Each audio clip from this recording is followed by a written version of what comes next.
Hello, this is Håkan Lidbo from Rumtiden Idea Lab in Stockholm, Sweden. I'm going to give you a little tour to show you this place.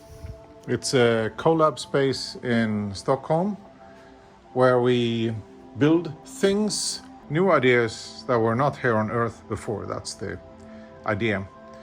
These are loudspeakers that we built ourselves. They're printed, 3D printed in recycled Swedish wood.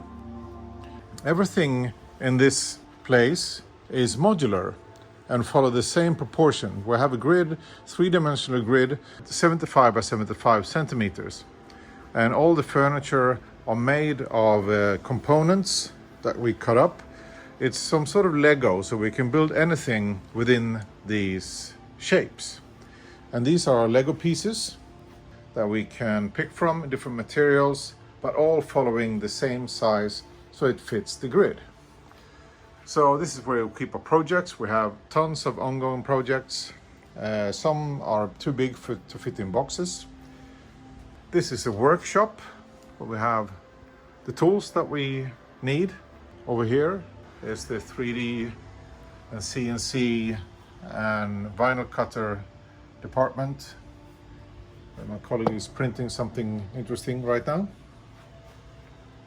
This is our social robot. It's a Swedish robot called Fur Hat from a neighboring company. And one of the things we're doing is a robot band. We have a 3-piece robot band. This is where we do all soldering and stuff.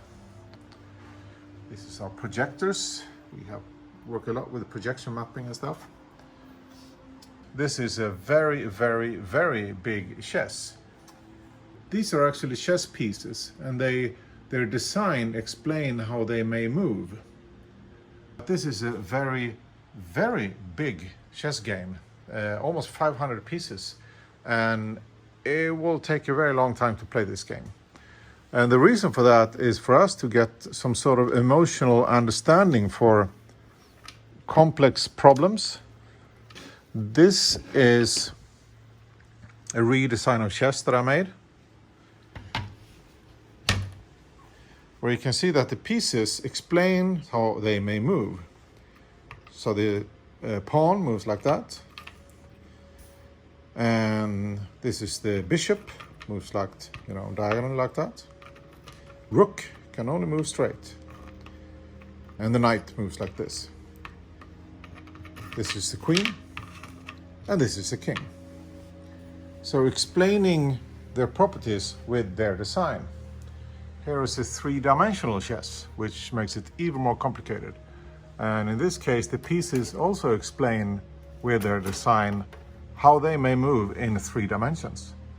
Here is a game that we developed for kids so they could play games and make music at the same time. It didn't quite succeed, to be honest, but we're still on the case. You can make a game, you use Lego pieces, so you can change the game as you play. This game here is a meta game. The game consists of small games that has the same setup as the big game, 5 by 5. And the rule is to win each small game so it becomes a piece in the big game. This is a game that I kickstarted a couple of years ago, and it's an innovation game where you have to come up with a completely new idea in 3 minutes and pitch it to your fellow players in 1 minute. So it's about speed. It's a game where you train your ability to come up with new ideas. Over here, it's not switched on, but it's a game called Alterplex, and it was one of the Stars Prize nominees at Ars Electronica last year. And it's a game that worked with a polarized film, so you can only see what's going on in the game through the pieces. And the game has a board that is changing constantly according to a quite complex pattern. This is the big chess that were made for kids so they can learn chess a bit faster. And this is a Rubik's Cube sequencer game where you program music in 3 dimensions. It makes it very complicated. We have a camera and a color recognizing algorithm, so we can create music in 3D using Rubik's Cube. There's a friend of mine who called Jaime Reyes from Venezuela. He's making very nice video art, mostly interactive. These are more still canvases. So this is his gallery here. This is a series of synthesizers that are designed as almost like a homage to Dieter Rams, the great industrial designer at Braun Industries, who made a lot of razors and toasters and vinyl players and transistor radios and stuff, but he never made synthesizers. So we thought that if Dieter Rams would have made synthesizers in the very early 70s, they might have looked like this. For example, here is a self-learning synthesizer. The more you play, the more it will evolve. And it's also visualizing the music you play with these different waveforms, because as you know, music is invisible, so it's very good to visualize the music you play. And the more I play, the bigger the range these parameters will extend to, and I can do more and more complex sounds.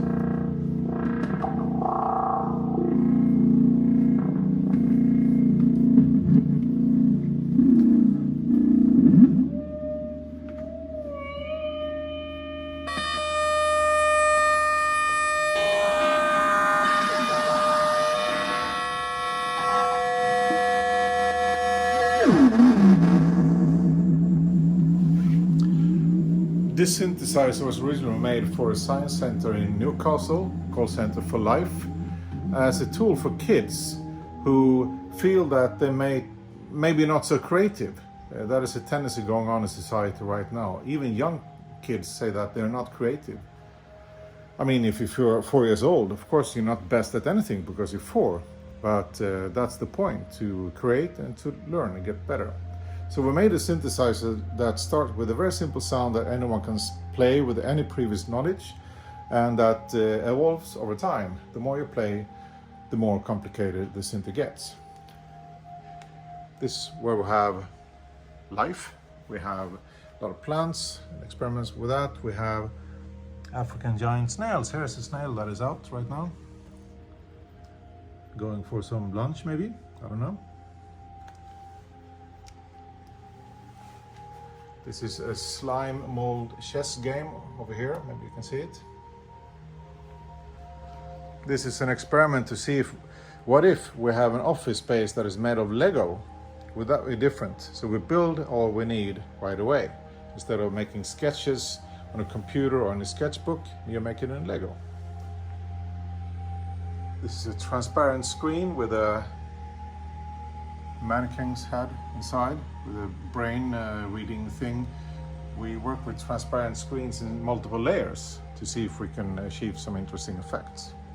This is a combined board game and very complex modular synthesizer that we also had at Ars Electronica.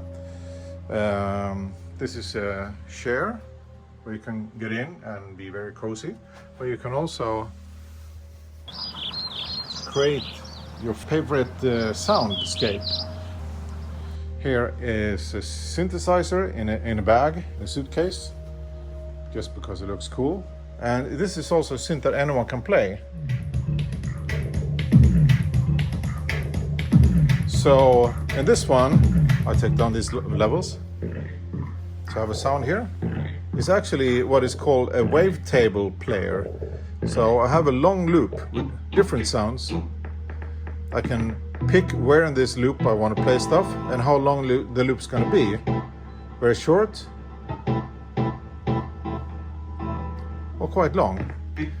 I can add some effects, pitch it up and down, and have different filters. And I have 3 channels of sounds that all go well together.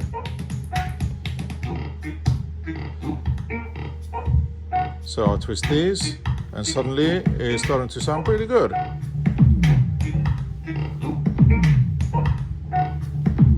But just moving randomly, I come up with a new song that actually is also pretty good. So again, anyone can make quite complex electronic music without any previous knowledge about anything. There's the master tempo. This is a music unit where we have, you know, effects and synths and music machines of very different kinds. This is a series of synthesizers that actually only work if they get fruit. This one only works with an orange, only with a pear, and only with an apple. These are superhero costumes that block out one sense and replace it with a non-human super sense. This is a musical instrument where you play with QR code, just like when you're shopping. And actually, I think that's it. We have much more. But this was Rumtiden Idea Lab. I hope you enjoyed. Bye-bye.